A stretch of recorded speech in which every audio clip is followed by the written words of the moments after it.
Assalamualaikum warahmatullahi wabarakatuh. Perkenalkan, kami dari kelompok Itali yang beranggotakan saya sendiri Zulfikar NIM 2003-056 sebagai moderator, Aliyah Dinda Alifah NIM 2003-113 sebagai pemateri 1, Fandi Kusuma Faisal NIM 2003-050 pemateri 2, Ulan Ari Cantika Hak NIM 2003-008 pemateri 3, Indri Restiviani NIM 2003-098 pemateri 4, Sinta Solihin NIM 2003-049 sebagai pembaca kesimpulan. Dan pada kesempatan kali ini kami akan membahas secara singkat konstitusi negara Italia. Adapun yang akan kami bahas yaitu profil negara Italia, bentuk pemerintahan dan konstitusi negara Italia.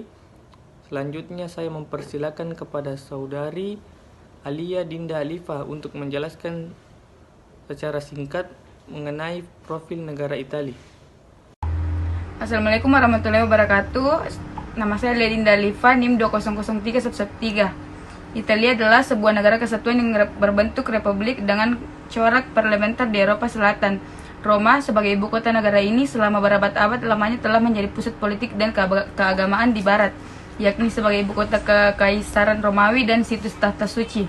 Setelah jatuhnya Kekaisaran Romawi, Italia terus-menerus diserang oleh bangsa asing dari orang-orang Jermanik seperti Langobardi dan Ostrom, sampai Bizantium dan Norman dan lainnya. Di abad-abad kemudian Italia menjadi tempat kelahiran republik-republik maritim dan Renaissance, yakni gerakan intelektual yang penting dalam membentuk pemikiran bangsa Eropa. Pada abad ke-15, seiring meluasnya Renaissance, lagi-lagi Italia menjadi pusat budaya di dunia barat. Tetapi setelah beberapa kali terjadi perang Italia pada abad 16, Italia menjadi di bawah dominasi kuasa asing, yaitu Perancis, Spanyol, dan Austria. Terima kasih. Selanjutnya akan dijelaskan bentuk pemerintahan negara Italia oleh saudara Fandi Kusuma Faisal. Bentuk pemerintahan Italia adalah republik. Kepala negara adalah presiden yang dipilih oleh senat dengan masa bakti selama 7 tahun.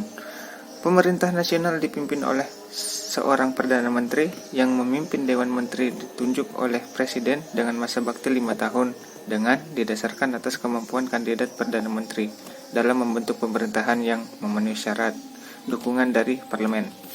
Parlemen Italia yaitu parlemen nasional. Parlemen ini merupakan dewan legislatif bikameral dengan 945 anggota yang terpilih, yang terdiri dari 630 anggota DPR dan 315 anggota Senat Republik. DPR dan Senat Republik memiliki tugas dan kekuasaan yang sama, dan konstitusi tidak menyatakan perbedaan antara kedua-duanya. Namun, karena Presiden Senat memegang peran kepala negara ketika Presiden Republik harus diganti, Senat lazimnya dipandang sebagai majelis tinggi. Senat memiliki wewenang yang disebut Senatus Consultum, yaitu pertimbangan Senat untuk hakim dan biasanya dipatuhi oleh para hakim. Secara teknis, Senat tidak punya peran resmi dalam konflik militer. Pada praktiknya, Senat adalah pihak yang mengawasi urusan-urusan seperti itu. Senat juga mengatur administrasi masyarakat sipil. Persyaratan untuk menjadi seorang senator yaitu memiliki tanah senilai minimal 100.000 denari, terlahir dari golongan bangsawan, dan telah memegang jabatan publik minimal sekali. Saya persilakan kepada saudari Ulan Ari Cantika Hak untuk menjelaskan pembahasan bentuk pemerintahan Italia. Italia memiliki pemerintahan parlementer berdasarkan sistem pemungutan suara proporsional. Perdana Menteri, resminya Presiden Dewan Menteri, adalah kepala pemerintahan Italia. Perdana Menteri dan kabinet diangkat oleh Presiden Republik, tetapi harus melalui pemungutan suara kepercayaan dalam parlemen untuk dapat bertugas, sementara fungsinya serupa dengan sebagian besar sistem parlementer lainnya. Perdana Menteri Italia memiliki otoritas yang lebih lemah daripada beberapa rekan sejawatnya. Perdana Menteri tidak diberi kekuasaan untuk meminta pembubaran parlemen atau memberhentikan menteri, yang justru menjadi hak prerogatif eksklusif Presiden Republik dan harus menerima suara persetujuan dari Dewan Menteri yang memegang kekuasaan eksekutif efektif untuk menjalankan sebagian besar aktivitas politiknya. Italia memiliki dua pemimpin dalam negaranya, yaitu Presiden sebagai pemimpin negara yang kami belum pahami sejauh mana perannya dapat diambil, dan Perdana Menteri yang bertugas memimpin pemerintahan. Dari pembahasan singkat ini, mungkin sistem pemerintahan seperti demikian telah banyak dijumpai di negara-negara lain di dunia, hanya saja mungkin dalam ruang praktis. Sistem yang dijalankan lebih kompleks dari yang dibayangkan. Walaupun pada saat ini Italia telah cenderung mengarah pada sistem demokrasi layaknya Amerika Serikat, namun Italia tetaplah negara yang memiliki kultur tersendiri, seperti adanya negara Vatikan di dekat ibu kota Roma. Kejayaan Vatikan memiliki mungkin lebih besar pada masa lampau. Saat ini negara tersebut hanya menjadi simbol dari nilai-nilai agama di Italia. Baik, kemudian saya mempersilakan kepada Saudari Inti Restiviani untuk menjelaskan pembahasan konstitusi negara Italia. Italia menjadi negara republik setelah referendum yang diadakan pada tanggal 2 Juni 1946, sebuah hari yang kini diperingati sebagai Hari Kemerdekaan Italia. Saat referendum untuk pertama kalinya, perempuan Italia berhak untuk memilih. Putra dari Victor Emmanuel III, Umberto II, dipaksa untuk turun tahta dan diasingkan. Konstitusi telah disahkan pada tanggal 1 Januari 1948 berdasarkan perjanjian perdamaian dengan Italia tahun 1947.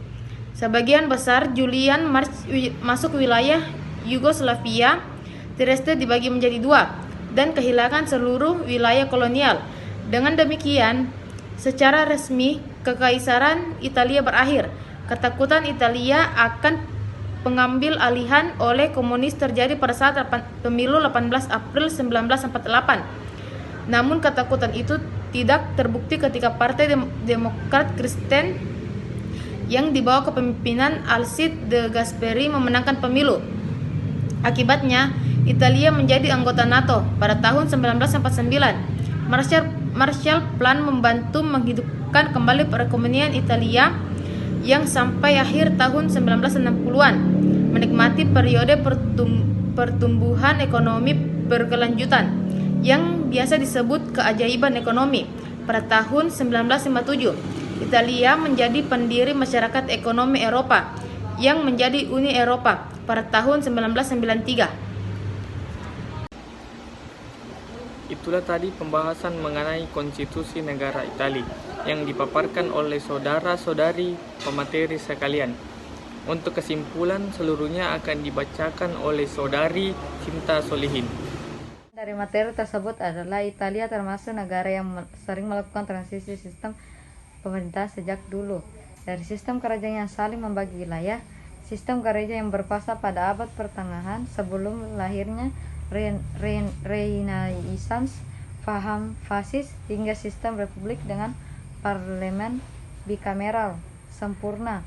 Selain itu, Italia juga membuat pemerintahan yang tugasnya di luar pulau dengan membentuk senat. Senat pun ada yang dikategorikan sebagai senat berperiode dan senat seumur hidup. Dari hal ini kami bisa memprasangkakan bahwasanya Italia sangat menghargai jasa para pemimpin atau ada unsur kepemimpinan gelap dalam sistem pemerintahan di Italia. Seperti yang kita ketahui bahwasanya Italia sangat terkenal dengan gerakan mafia yang sangat mengerikan, di mana para mafia ini bisa masuk ke dalam sistem pemerintahan Italia dan memainkan peranan yang luar biasa besar dalam hal yang sangat valid di negara Italia, seperti dalam sistem perekonomian hingga olahraga. Demikian yang dapat kami sampaikan terkait materi konstitusi negara Italia. Semoga bisa menambah ilmu pengetahuan kita.